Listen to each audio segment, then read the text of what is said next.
আজকে আমরা ক্লাস 10-এর 9 নম্বর চ্যাপ্টার দ্বিঘাতকরণে নিয়ে আলোচনা করব।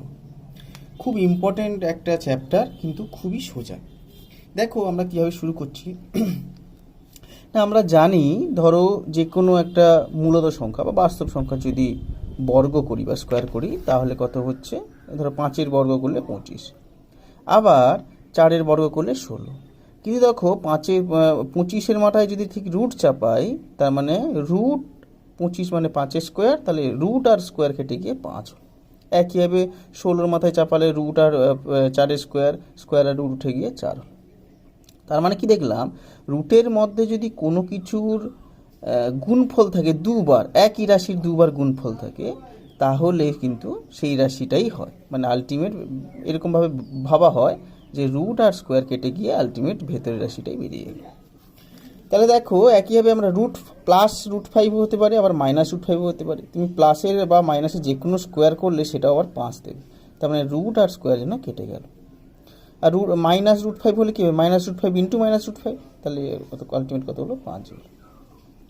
একটা কথা হলো এরকম এই ধারণাটা করতে গেলো প্রথমেই আমরা, তাহলে এখন জেনে নিই যে কীভাবে ধারণাটা এলো। না দেখো, আমরা যখন এমনি কোনো একটা সমীকরণ নিই, x² - 4 = 0 বা x² = 4, x সমান +-√4 সমান x সমান +-2, তার মানে x এর মান বেরিয়ে গেল। দুইটা কি সংখ্যা জানি আমরা, মূলত সংখ্যা, সমস্যা নেই।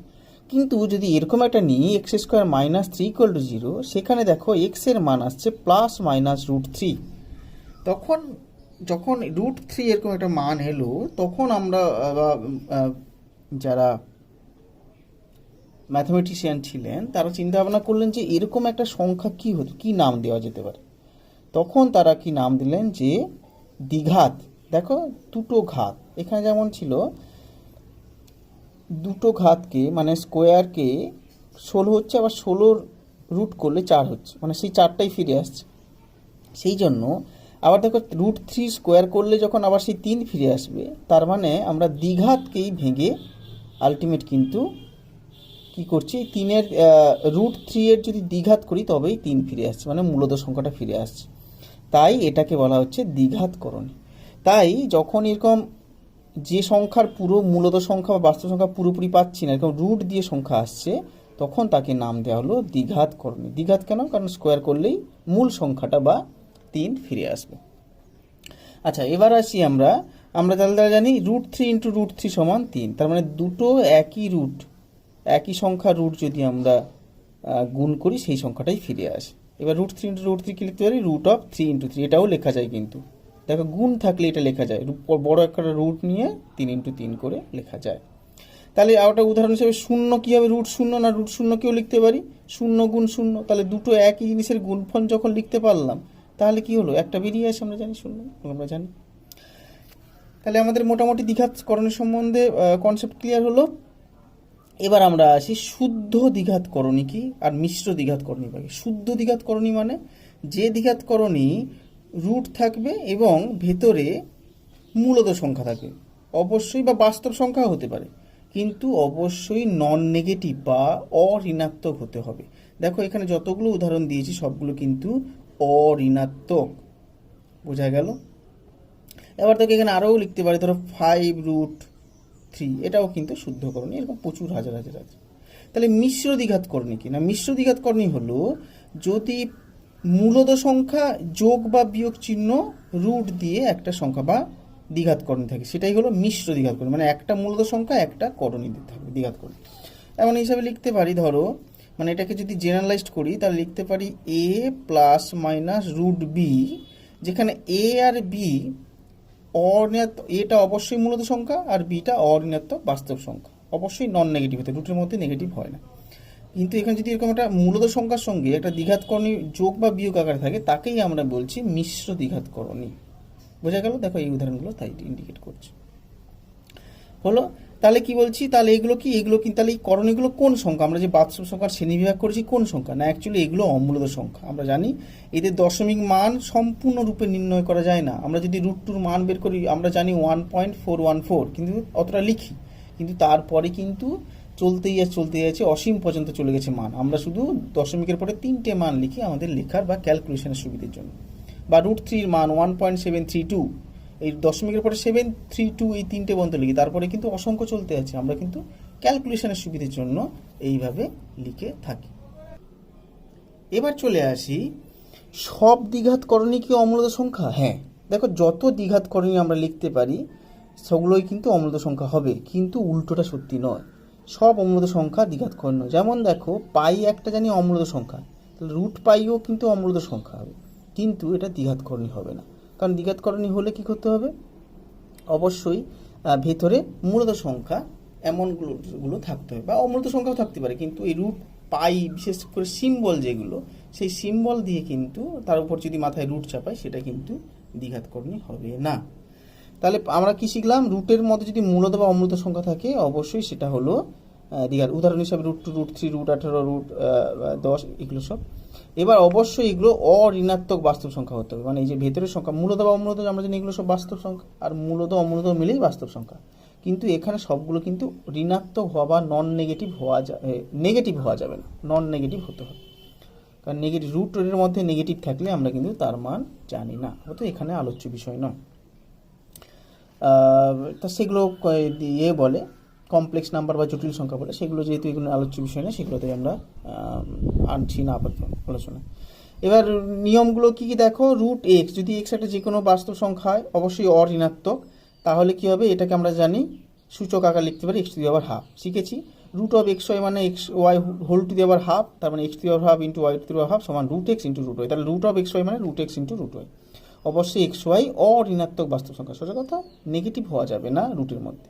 একে ভাগ হলে দেখো এইভাবে হয়, এইভাবে √x/√y লেখা যায়, কিন্তু অবশ্যই জানো ওয়াইটা শূন্য হওয়া যাবে না, √0 মান শূন্যই হয়, তাহলে এটা অবশ্যই ঋণাত্মকও হওয়া যাবে না, শূন্য হওয়া যাবে না, তাহলে ধনাত্মক বাস্তব সংখ্যা হতে হবে ওয়াইটা, আর এক্সটা অঋণাত্মক বাস্তব সংখ্যা হলে হবে, কারণ এক্সটা শূন্য হতেই পারে, সমস্যা নেই। ভগ্নাংশের উপরে জানি লব শূন্য হতে পারে, কিন্তু হর কখনো শূন্য হবে। এবার উদাহরণ হিসাবে দেখো √8কে যদি ভাঙা হয়, ব্রেক করা হয়, আমরা কীভাবে লিখবো না? দেখো ব্রেক করলে √2 ইন্টু 2 ইন্টু 2 ইন্টু 2, দুটো 2 এর জন্য আমরা জানি একটা বাইরে বেরিয়ে আসে, তাহলে আর একটা 2 থেকে গেল, তাহলে √12কে ভাঙলে 2 ইন্টু 2 ইন্টু 3, তার মানে 2√3, এটা গেল। এবার আরেকটা উদাহরণে আসি, যদি 13 আমরা জানি 13 14 থেকে ছোট যদি হয়, তাদের মাথায় যদি রুট চাপিয়ে দিই সেই সম্পর্ক থাকে, কিন্তু মানে √3 কিন্তু √13 কিন্তু √14 থেকে ছোটই হয়, মানে যে সংখ্যাটা বড় তার রুট নিলে সেটা বড় হবে, যে সংখ্যাটা ছোট তার রুট নিলে সেটা ছোট হবে। হয়ে গেল। এবার সদৃশকরণে সদৃশ, এবার আসবো আমরা সদৃশ আর অসদৃশকরণ। মানে সদৃশ মানে একই রকম দেখতে, দৃশ্য মানে দেখা, মানে একই রকম, তাহলে একই রকম করণী কোনগুলো? না দেখো যাদের করণীগুলো একই রকম দেখতে, সামনে কোন সংখ্যা থাকলে বড় কথা নয়, করণীগুলো আমি দেখতে। যেমন দেখো √3 7√3, এর সামনে কিছু মানে 1 আছে, তাহলে 1√3 7√3, দেখো পেছনে যে করণটা আছে √3 দুটোই, তাই এই দুটো সদৃশ। একইভাবে দেখো 2 × √3, এরও পেছনে √3 আছে, তাই এরা প্রত্যেকে কিন্তু সদৃশকরণ। একইভাবে দেখো একটা উদাহরণ নিয়ে নিই, √28 √63 √7, যদি কোশ্চেন করে এরা কি সদৃশকরণই, আমরা চেক করে নেবো। √28কে ভাঙলে জানি 4 × 7, তার মানে 2√7, 3√7 আর √7, দেখো এদের পেছনে সবার কিন্তু √7 করে আছে, তাহলে এরা সদৃশকরণ। আর এইগুলো দেখো, এই যে এটাকে ভেঙে কি হলো, এটা একটা মূল সংখ্যা হলো, এটা করণী হলো, তার মানে এটার গুণ আকারে আছে, 3 × √7 আছে, এটাও 2 × √7 আছে, √7 আছে, দেখো সবার পেছনে যেহেতু √7 সেগুলো, তাই এরা সদৃশকরণ। এরকম যদি অঙ্ক থাকে যে চেক করতে যে এটা সদৃশ না অসদৃশ, চেক করে ফেলবে, যেগুলো সদৃশ, যেগুলোর পেছনে একই রকম করণী থাকবে সেগুলো সদৃশ, যেগুলো থাকবে না সেগুলো অসদৃশ। তাহলে আমরা অসদৃশ নিয়ে আলোচনা করে নিই। দেখো √7 √3 3√2, এর দেখো পেছনে করণীগুলো যে দ্বিঘাত করণীগুলো আছে সবগুলো কিন্তু আলাদা, এটা √7 ওটা √3 এটা √2, তাই এটা অসদৃশ। এবার √12 √8 কি সদৃশ হবে না অসদৃশ হবে? দেখো ভেঙে দেখলাম 2√3 হলো এটা, আর এটা 2√2 হলো, তার মানে এদের দেখো এখানে পেছনে √3 এর পেছনে √2, দুটো একই নয়, তাই এরা অসদৃশকরণ হয়ে গেল। এবার দুটি দ্বিঘাতকরণী যোগফল কি মূল সংখ্যা হতে পারে? এরকম যদি কোশ্চেন থাকে, হ্যাঁ হতে পারে, সব কিছু কিছু সময় হয়। যেমন দেখো 3 + √7, এটা একটা মিশ্র দ্বিঘাতকরণী, এটাও দেখো 3 - √3 √7 মিশ্র দ্বিঘাতকরণী। তাহলে এই দুটো আলাদা আলাদা দ্বিঘাতকরণী, মিশ্র দ্বিঘাতকরণী, আমরা কি করলাম যোগ করলাম, যোগ করে দেখলাম √7 কেটে গেল, আলটিমেট 6, তাহলে এটা মূলত সংখ্যা। তাহলে দুটি দ্বিঘাতকরণী যোগফল বা বিয়োগফল করলে সেভাবে চেঞ্জ করবে, কিন্তু একটা মূলত সংখ্যা হতে পারে, আবার নাও হতে পারে, চেক করে দেখবে। এবার আসি গুণফল। গুণফল দেখো দুটো কর্ণিক গুণফল কী হবে না 7√3 প্লাস ইন্টু 5√3 এভাবে নিয়েছি। এর নিয়ম হলো দেখো, এটা আমরা জানি 7-এর সঙ্গে √3 গুণ আছে, এটাও 5-এর সঙ্গে √3 গুণ আছে। তাহলে দেখো মূলদর সঙ্গে মূলদ গুণ হবে, মানে 7 5-এ 7 × 5 হবে, আর √3 × √3 হবে, √3 × √3। তাহলে 7 5 35, √3 আবার 3 হয়ে গেল, তাহলে 35 3 105। তাহলে দুটি করণীর গুণফল একটা মূলদ সংখ্যা হতে পারে, এখান থেকেও প্রমাণ হয়ে গেল, আর গুণটাও আমরা শিখলাম। একেবারে 2√3 × 11√2।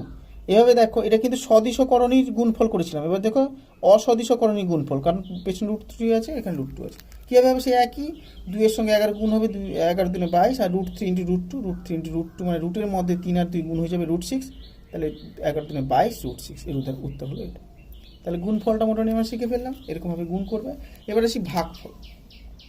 ভাগফলে দেখো এখানে কি আছে, ধরো একটা 24√3 আছে আর 4√3 আছে, এটা দেখো সদিশকরণী দুটোই। এবার দেখো এখানে আমরা অ্যাকচুয়ালি আমরা যে আমাদের এই চ্যাপ্টারে করণী বলতে কিন্তু দ্বিঘাত করণীকেই বোঝাচ্ছি, আর অন্য কোনো করণীকে কিন্তু এখানে আলোচ্য বিষয় নয়। তাই এখানে শুধু করণী বলা মানে দ্বিঘাত করণী। তাহলে দেখো 24√3 আর 4√3, এবার কাটাকুটি গেলো 4 6 24, আর √3 কেটে গেল, তাহলে মানে কি হলো আলটিমেট 6।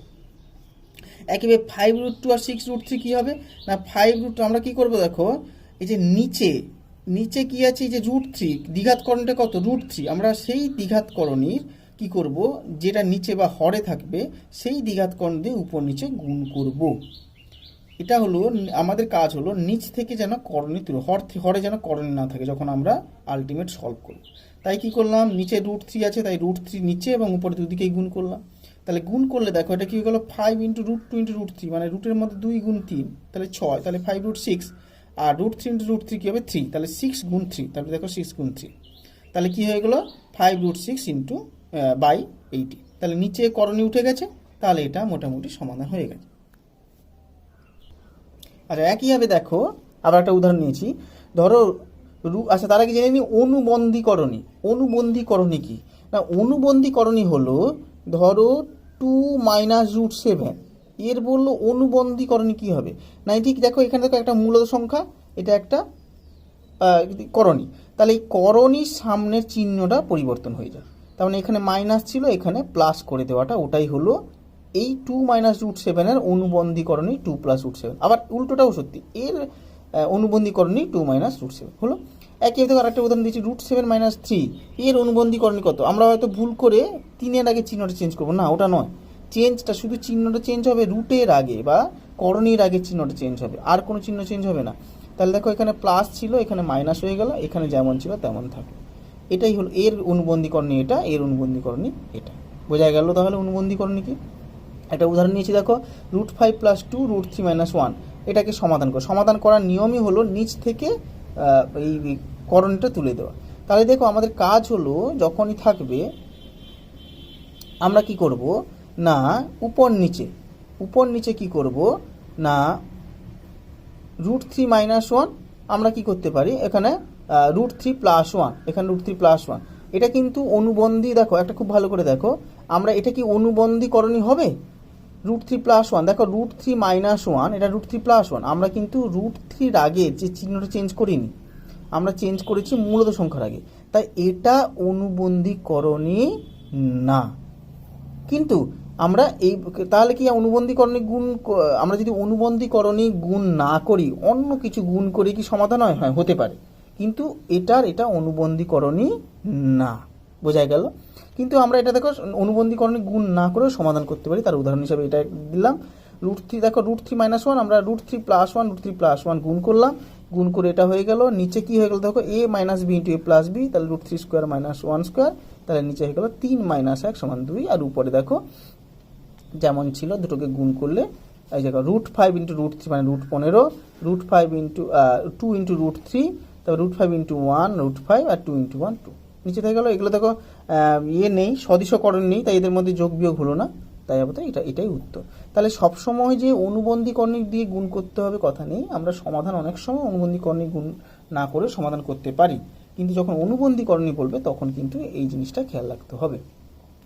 এবার যদি যোগ বিয়োগ আমরা করি, যোগ বিয়োগ এবার দেখো যোগ বিয়োগ, করণীয় যোগ বিয়োগ কী করে হয়। দেখো 7√3 প্লাস 2√7 প্লাস 9√2 মাইনাস 3√3 প্লাস, এরকম একটা উদাহরণ নিয়েছি। এখানে দেখো সদিশ কোণগুলো, সদিশ কোণ 7√3 আর 3√3, এটা সদিশ কোণ। তাই এদের মধ্যে যোগ বিয়োগ হয়। যোগ বিয়োগ সবসময় সদিশ করণীর মধ্যে হয়, সে যোগ হোক বিয়োগ হোক। আর কিন্তু গুণ ভাগের ক্ষেত্রে ও সদিশকরণী নাও হতে পারে, অসদিশকরণীর মধ্যে গুণ ভাগ হয়। কিন্তু যোগ বিয়োগের ক্ষেত্রে সদিশকরণীর মধ্যে একমাত্র যোগ বিয়োগ হয়। তাই দেখো 7√3 পাশে, 3√3কে পাশে এনেছি, আর 2√7, 9√2, 8 এরা তো সদিশকরণী নয়, তাই এরা আলাদা করে লিখেছি। তাই এদের মধ্যে যোগ বিয়োগটা হলো, কীভাবে যোগ বিয়োগটা ভালো করে দেখো না, 7√3, 3√3, মাইনাস আছে, প্লাস মাইনাস মাইনাস মানে বিয়োগ হবে। নিয়মটা হলো এই যে করণীর সামনে যে সংখ্যাটা থাকে তাদের মধ্যে যোগ বিয়োগটা হয়। তাহলে 7√3, তাহলে 7 থেকে 3 বাদ দিলে হবে 4, আর √3 যেমন তেমন থেকে গেল। ভালো করে খেয়াল রাখবে, যোগ বিয়োগের ক্ষেত্রে কিন্তু এটা নিয়মগুলো আছে, শুধু করণীর সামনে যে সংখ্যাটা থাকে, মূলত সংখ্যা থাকে, তাদের মধ্যে যোগ বিয়োগটা হয়। আর এমনি পেছনে কর্ণ কিন্তু তেমনি বসে যায়। তাই 7 - 3 মানে 4, √3 তেমনি বসে গেল। আর এমনি তো এদের সদিশ নয়, তাই এরা এমনি যেমন ছিল তেমন। এখানে কিন্তু উত্তর হয়ে গেল। ঠিক আছে, যতটা এবং যতটা সুন্দর করে বোঝানোর আমি চেষ্টা করলাম। এরপরেও দেখো তোমাদের উদাহরণে খুব সুন্দর সুন্দর অঙ্ক করা আছে, প্রচণ্ড ভালোভাবে এবং খুব ছোট ছোট এবং সব রকম টাইপের উদাহরণ দিয়ে করা আছে। তোমরা উদাহরণগুলো ভালো, আমার ভিডিওটা দেখো, তারপরে উদাহরণগুলো দেখো, দেখবে অঙ্কগুলো খুব সহজেই বোঝাচ্ছে এবং খুব সহজ চ্যাপ্টার। এই করে তোমরা এই যে চ্যাপ্টার সুন্দর করে ভালো করে বুঝে অঙ্কগুলো করে ফেলো। ঠিক আছে, এই পর্যন্তই থাক।